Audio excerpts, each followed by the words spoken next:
Here you go. Take the rest of the day off at full pay. Full pay back in 19, right?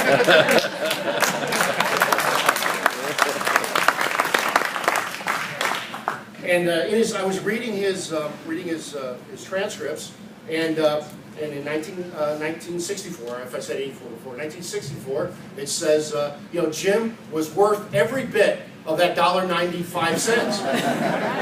And then I read, like in 1993, I think it was, it says, again, Jim is worth every bit of that $1.95. That wasn't going anywhere. So he's had, he's provided a great deal of value for the company for a tremendously long time. I know I started here in 1986, and I think I met Jim shortly after that. He might have been a general supervisor out in the shop somewhere, and I was a young, impressionable 25-year-old guy. And I think Jim probably threw me out of his area a few times when I was checking for parts or something, But he always did it with that same smile that he still has on his face, 50 years, and I'll tell you, to get serious, I really wanted to have, this celebration for Jim, because for me, it's all about the culture of this company that keeps at least a lot of us coming to work every day, okay?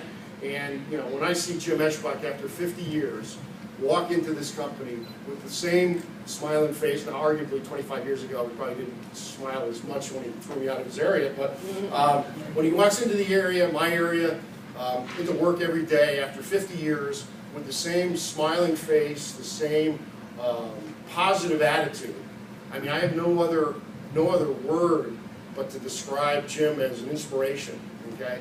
He's an inspiration to me, because you know what? Not every day is a good day, And I'm sure you all appreciate that not every day is a good day. But you wouldn't know it from looking at Jim Eschbach, okay? I mean, we've asked Jim to come into this organization a long time ago and spread what he knew. Now, after those first 10 minutes were up, he said, Jim, we need for you to do some other stuff too. You took me there. It took me 5 minutes worth of good stuff. So, no, I mean, we took Jim into this organization, and we knew exactly what we were getting. We knew we were getting a guy with a tremendous attitude that will spread his 50 years worth of knowledge to anybody in this room, in my organization, the 22-year-olds that come into this organization. Jim's there for them to give them whatever information they want, or he can put on them. I mean, he makes it a point to take all the new employees that we have in this organization and walk them through manufacturing and tell them about, what's the background of this company, what's our history, what are we here for, what do we build, what did we build? All those kind of things are real important to making the aftermarket culture, what I think it is today, in terms of a positive place where we've got old farts like me and young people, and trying to get them to work together and teach each other and learn from each other. And again, Jim Eschbach is number one on that list for me in terms of putting that that culture and that attitude forward in this organization. Because if he can do it after 50 years, then everybody else in this room who's got a lot less than that should have no excuse not to come into work and be happy for what they have, happy to work with the people that they work with every day, who I think we all care about and want to succeed. If Jimmy can do it for 50 years, we all can do it every day. And I know he's fat, you pick it up right away. So again, the word for Eschbach for me is inspiration. Okay, and I'm happy to have him as part of this organization. And if he wanted another 50 years, that'd be okay with me as well. So Rick, I guess I'll turn it over to you to say a few words as well. Thank you, Dana.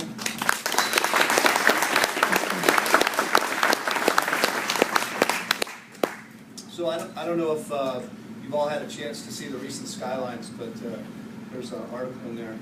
Jim shared some of his stories from his 50 years here and some of his thoughts. And I thought it was interesting because he talked about how you actually got your job here through your job as a caddy at the San Diego Country Club, where he met Fred Rohr.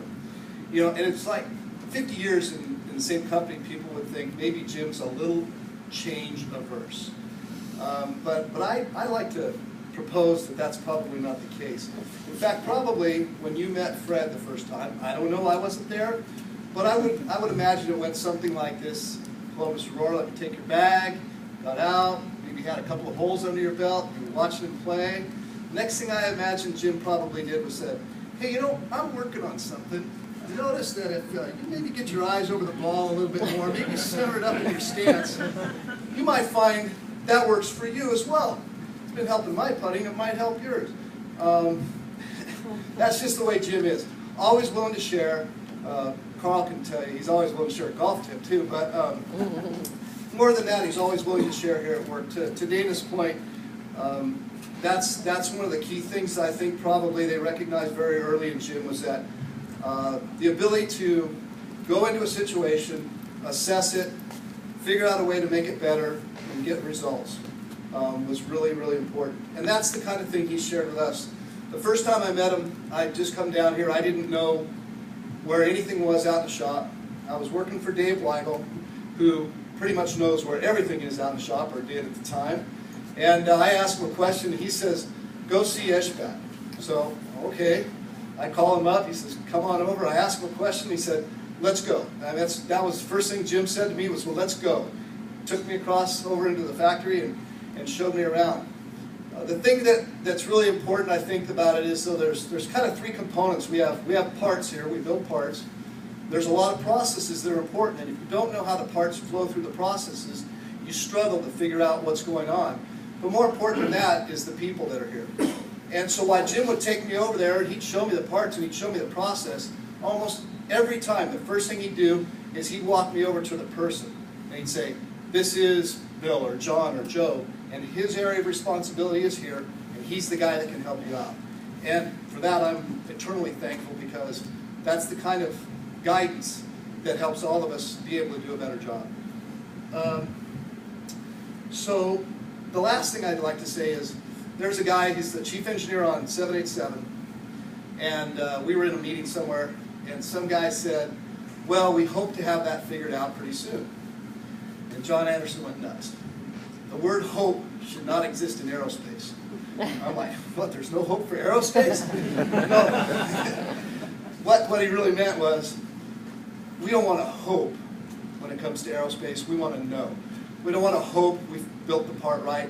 When the customer steps on the airplane, they don't want to hope we did our job right. And the same thing goes with Jim.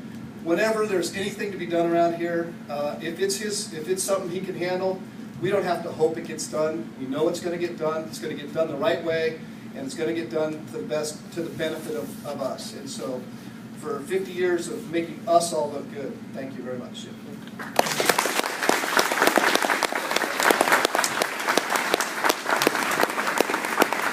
I neglected a very important part of the 50 years that Jim has been with us, and that's his family.